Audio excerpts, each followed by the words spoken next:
आप देख रहे हैं देश का सबसे भरोसेमंद चैनल दिल्ली नेशनल। SIR पर चुनाव आयोग का बड़ा फैसला। यूपी सहित 6 राज्यों में बढ़ाई SIR की डेडलाइन। पश्चिम बंगाल को क्यों नहीं मिली राहत? देश में जारी SIR यानी स्पेशल इंटेंसिव रिवीजन को लेकर चुनाव आयोग ने एक बड़ा और महत्वपूर्ण फैसला लिया है। चुनाव आयोग ने उत्तर प्रदेश समेत 6 राज्यों में मतदाता सूची में चल रही SIR की समय सीमा को बढ़ा दिया है।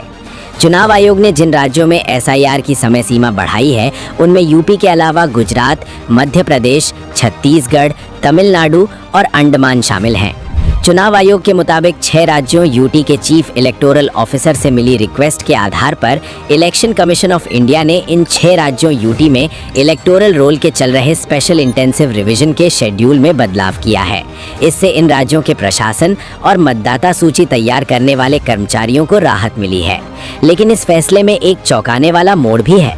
पश्चिम बंगाल को SIR की समय सीमा बढ़ाने का कोई फायदा नहीं दिया गया, ना एक दिन की राहत, ना कोई विस्तार। चुनाव आयोग की ओर से जिन राज्यों को समय सीमा बढ़ाने की मंजूरी दी गई है उनमें उत्तर प्रदेश, गुजरात, मध्य प्रदेश, छत्तीसगढ़, तमिलनाडु और अंडमान निकोबार द्वीप समूह शामिल हैं।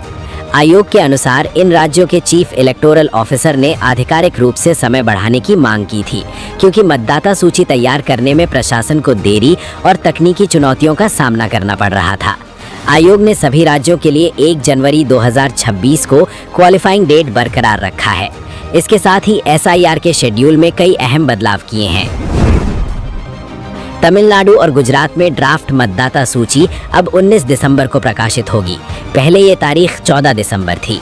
मध्य प्रदेश, छत्तीसगढ़ और अंडमान निकोबार में ड्राफ्ट लिस्ट की नई तारीख 23 दिसंबर तय की गई है, जो पहले 18 दिसंबर थी। उत्तर प्रदेश में ड्राफ्ट रोल का प्रकाशन अब 31 दिसंबर को होगा। पहले ये 26 दिसंबर निर्धारित था। इन राज्यों को मिली ये राहत प्रशासन के लिए बड़ी मदद साबित होगी, क्योंकि SIR एक बेहद विस्तृत और तकनीकी प्रक्रिया है, जिसमें बूथ स्तर तक सत्यापन, फील्ड रिपोर्टिंग और दस्तावेजी जांच शामिल होती है।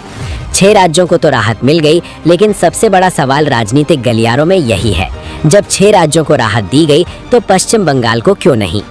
चुनाव आयोग के मुताबिक बंगाल ने आधिकारिक रूप से समय सीमा बढ़ाने की मांग ही नहीं की। राज्य प्रशासन ने SIR की प्रगति को संतोषजनक बताया। तकनीकी या प्रशासनिक देरी का कोई आधार बंगाल ने नहीं दिया, यानी प्रक्रिया में बाधा न दिखने पर आयोग ने वहां विस्तार देना आवश्यक नहीं समझा। लेकिन TMC इसे राजनीतिक एंगल दे रही है। उनका आरोप है कि चुनाव आयोग दोहरा मापदंड अपना रहा है। वहीं BJP का कहना है बंगाल सरकार सिर्फ विवाद खड़ा कर रही है, जबकि नियम स्पष्ट हैं। चुनाव आयोग के इस फैसले ने जहां 6 राज्यों को राहत दी है, वहीं बंगाल को नए विवाद के केंद्र में ला खड़ा किया है। अब ऐसे में ये देखना दिलचस्प होगा कि क्या बंगाल सरकार चुनाव आयोग को अब नई मांग भेजेगी? क्या चुनाव आयोग अपना रुख बदलेगा, या ये मामला दिल्ली से कोलकाता तक राजनीतिक तूफान खड़ा करेगा? आपका क्या सोचना है? कमेंट बॉक्स में अपनी राय जरूर दें। इस वीडियो में फिलहाल इतना ही।